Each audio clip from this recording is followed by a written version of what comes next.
I don't wish to be overly dramatic, but this is the moment that is gonna make or break me, and you've got front row seats.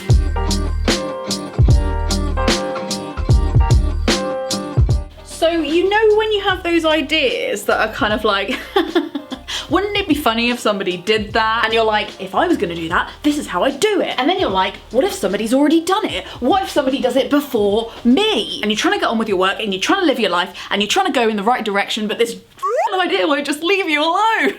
That's me! That's this video. It's almost an exorcism for a silly idea I probably don't have time to do. Today, I'm going to be making myself into a human advent calendar. Why? Because I'd like to use up some of my scrap fabric, and because I think it'd be really funny to turn up to a Christmas party and have pockets full of chocolates and just go around the party being like, anybody want a chocolate? It's gonna be great. It's gonna be great. Or a massive waste of time. Let's find out. Here are the ingredients. Ideally, all of the ingredients for this silly project are gonna come from stuff I already own. Let's keep it low waste, people. So I got these dungarees. Lucy and Yak sent them to me, but they didn't ask me what colour I'd like. They just sent them to me, and as we know, I can't be trusted in light coloured fabric. Of course, I wore them to shoot these shots and got mud stains all over my butt. So I grabbed a trusty Dylon bomb, whacked it in the wash, and this is the result. Is pink a Christmas colour? Now it is. So the plan is I'm gonna cover this baby in pockets made out of this massive plastic bag of scrap fabric I got from a fashion brand called Mary Benson, which I've already made, if you don't watch my Instagram. This, if I do say so myself, incredible patchwork cushion, and the contents of this, which is my scrap fabric pillow. It sits on my sofa, and every time I have a bit of scrap fabric that would have otherwise gone in landfill, I shove it in here. So, without further ado, oh, don't drop that on your foot, it's really heavy. Without further ado, let's get cracking.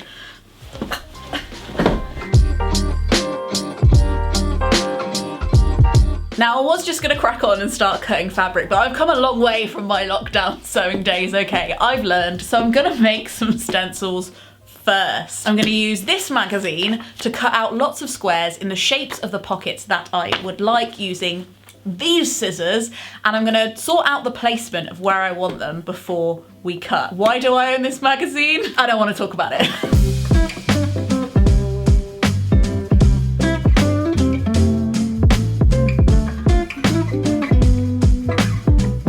Okay, 24 draft pockets, or one very strange Princess Diana art installation. The people who just saw my Be Real will decide. The next step, I think, is to pin all of these in place, and then while I've got a flat lay, pick out the different fabrics I'm gonna use for the different pockets. But I am 100% making this up as I go along, so I could be very wrong.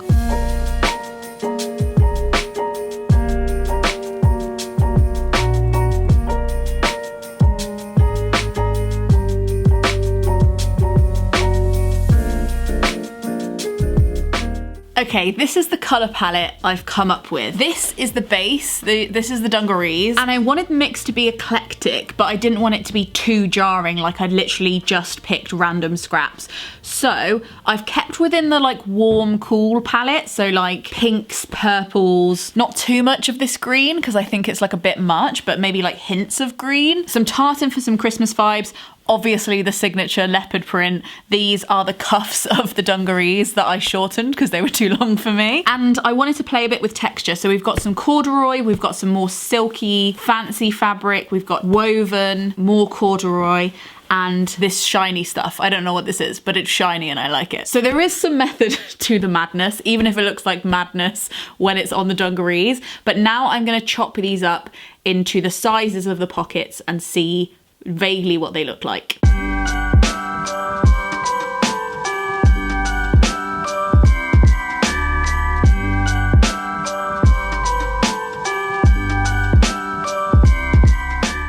Okay.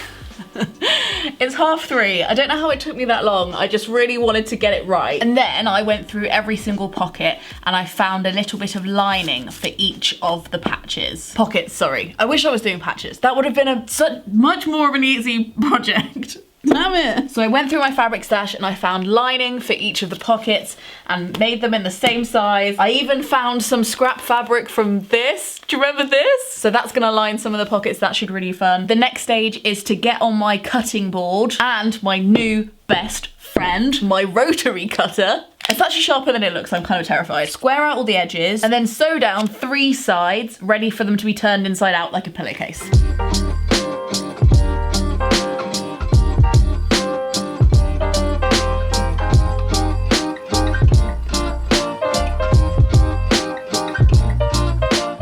I'm now going to continue to sew straight lines around the Princess of Wales and hope that it results in some pockets.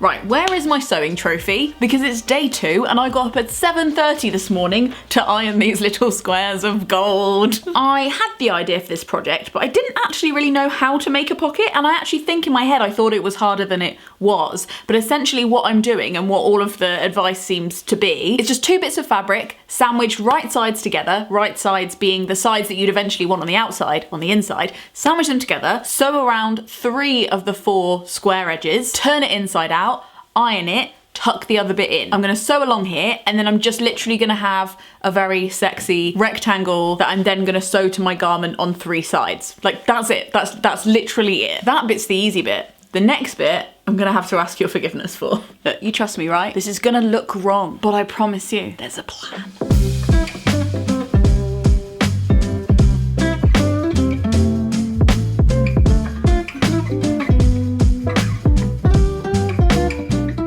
Right, are you calm? Okay, I'll show you. I cut the sides out. It's going to be fine. Simply doing this because without that, I've learned sewing things onto already sealed garments is incredibly awkward and near impossible. So I've opened them up and I am gonna seal them shut again. And I'm also gonna take it as a chance to alter the dungarees because these are 1 size too big for me. And what I love about dungarees is that they are really easy to alter. So I say that like I've done it before.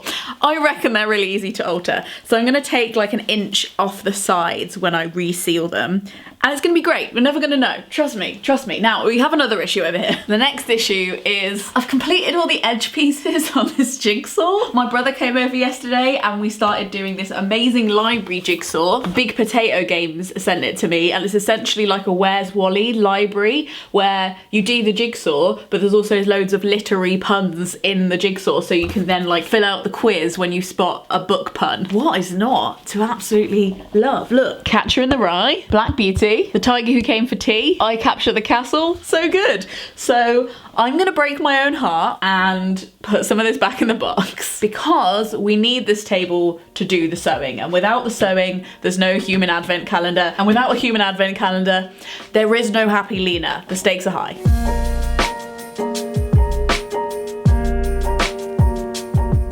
Okay, it's day 3 of me trying to complete this project around all the other stuff I have going on. What you're gonna be watching me do in this segment, now that I have controversially cut open the yaks, is I'm literally just gonna be placing each pocket on the front of the yaks and sewing around 3 sides. That's it. That's me for the next 3 hours. Sewing snack of choice is some apple with some peanut butter. Hydration vessel of choice is a litre of water. Godspeed, let's go.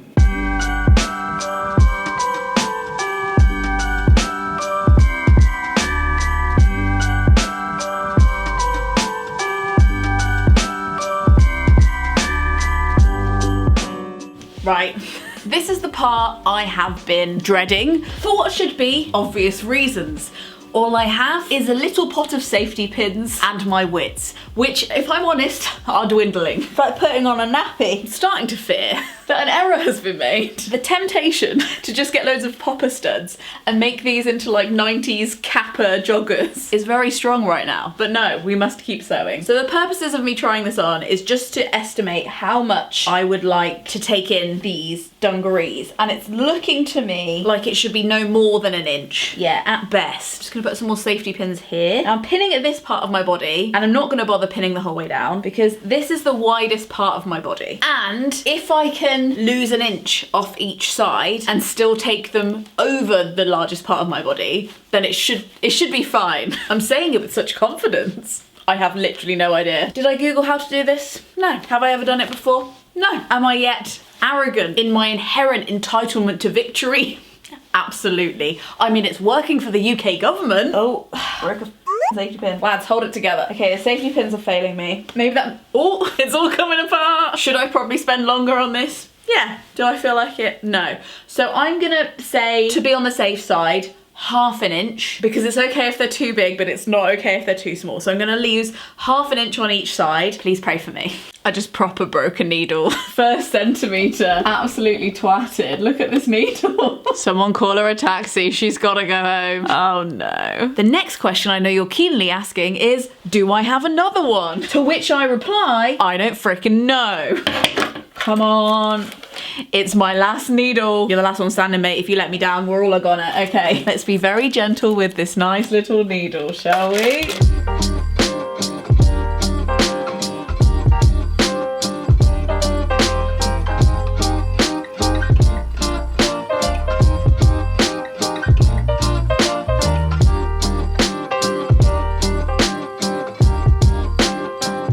Okay, so we've run up against another issue. I'm just sewing down one side of the dungarees, right? Just whoop. So the top part matches. That's cool. All sewed. I just went in what I believe and still believe to be a straight line. And at the bottom, this happened. They're different lengths. They're different lengths. Now I have to sew backwards. Do I? I think my solution to this is that I'm just gonna roll them up and pretend it's not happening. But the next problem I'm about to encounter is that, as you can see from the footage, I'm using this old hem as a guide. But if I do that, because I'm sewing the other side, which would be backwards, I'm not gonna be able to use this as a guide. Unless, and this is genuinely what I'm going to try, because I see no reason why not, I'm gonna backstitch this whole thing. Like, I'm not gonna go forwards. It's like going down a road for like 20 miles, but in reverse. But like, technically you could do it. It's probably not the best thing to do, but like, it's possible. So that's what I'm gonna do to make sure that these match up at the top, because if they're mismatched at the bottom, that's fine. But if they're mismatched at the top, that'll be really bad. So as bad as sewing in reverse for like maybe 20 minutes, let's find out.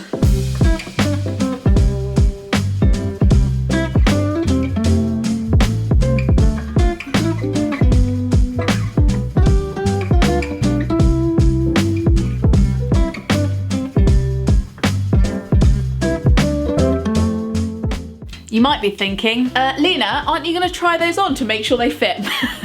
No, I don't want to know at this point. I'll find out at the end. I think it's good to know your limits. My emotional limits can't take that right now. So, what I am way more excited about it is this. Come here. These are tiny felt numbers I got from Etsy. I don't know why I'm whispering. It's because I feel like they might be alive. Oh my God, look at them, look at them. So, this is an advent pack. So in theory, there are the correct amount of numbers, and I'm just gonna follow the instructions and iron them on. I'm so excited. You can't see my face, so I'm trying to show it with my hands. They're so small, they're so cute. You're going on my dungarees, and we're gonna have a great time together.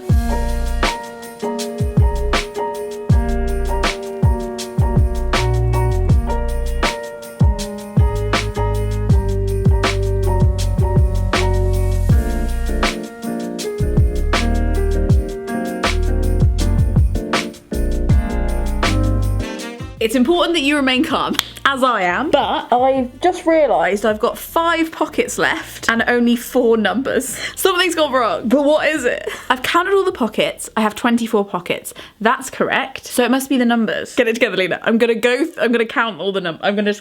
Okay, hold on. I know what I'm gonna do.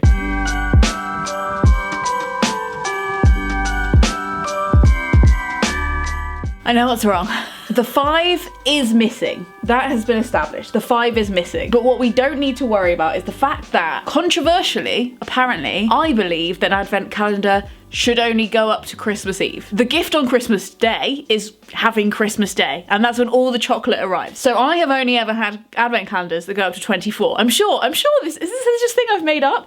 So I only planned for 24 pockets, but in the pack, there is a 25, and when I realised that, I scoffed it and put it away and was like, obviously I'm not going to use that. Codswallop. But actually that solves one of my biggest problems. I'm just going to use this 5 and everything's fine. Although at some point, maybe when I'm an elderly woman, I will be sitting on the sofa and I'll pull a 5 out of my ass. Tell me in the comments below if you think that an advent calendar should have 24 windows or pockets or 25, because I need this solved. Today my beliefs have saved me, so I can only be grateful.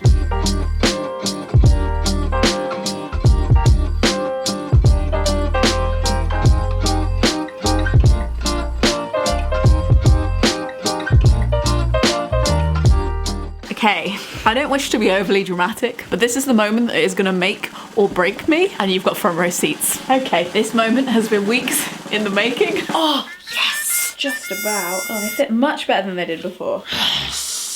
That is a wrap. I am so jazzed with these dungarees, if you can't tell. It was like a great way to level up my sewing skills and work out how the hell to even make a pocket, and to use up some of the scraps and stuff I'd been using from other projects throughout the year. I also am really glad that I'm probably not going to go out this year and buy a new Christmas party dress. Instead, I'm going to wear these and I'm going to give chocolates to everybody and talk to them about my sewing habit and maybe some sustainable fashion thoughts. So if you have a weird idea like this, I cannot encourage you enough to just try and get it out of your head and into the world. Thank you so much for watching this video. If you'd like to watch more videos about sustainable fashion and that kind of thing, I have the playlist in the top right with your name on. This is the playlist for you. If this is your first time to the channel, make sure you hit subscribe so we don't lose each other in the video abyss. I would love to see you here again. And this video has been made possible by the Gumption Club, who tip me per video to make sure these videos keep happening. That's all from me and my dungarees. Frog Snog out.